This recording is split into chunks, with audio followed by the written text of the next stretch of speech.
歡迎嚟到呢個團隊啦，我哋成日呢個 Core 㗎啦。咁呢個咩嚟咧？呢個就叫磅重機啊。咁作為一名視障人士咧，係睇唔到嘢噶嘛。咁我其實好依靠其他嘅感覺嘅。首先係聽覺啦。點解我哋有語音系統嘅？就可以發出所有嘅聲量嘅。例如果擺樣嘢，你唔知咩嚟噶嘛，你都唔知重嘅嘢都睇唔到噶嘛。普通個磅重機，但係我哋呢個咩狀咧？我有個 AI 系統啊，祖國偉大力量。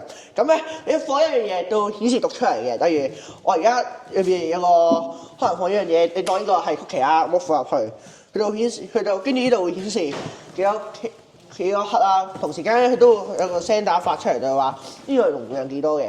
咁然之後咧，係咪幾正先？咁我哋個呢個盲人需要啦。咁然之後。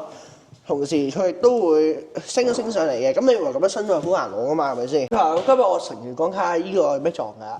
係啦，咁我哋咧呢啲盲人咧整 cookie 咧好難就係去精確咁樣去滾出麵粉嘅厚度嘅，厚咗咧裏面嘅空氣就太多啦，薄咗咧咁啲水分就可能太少啦，焗嘅時候咧就可能會散啦。咁所以咧而家咧我哋就有唔同厚度嘅一個圓環，2mm、4mm、6mm 同埋10mm。6mm 咧就可以6mm 咧係嚟整嗰啲蝴蝶鬚嘅其實最佳厚度嚟嘅。咁我哋點樣去用咧？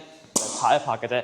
咁另外一頭咧就拍一拍，咁樣滾咧，佢點一台嘅時候，佢個厚度就可以精準控制嗰個麵粉。當你滾嘅時候咧，嚟咁樣啦，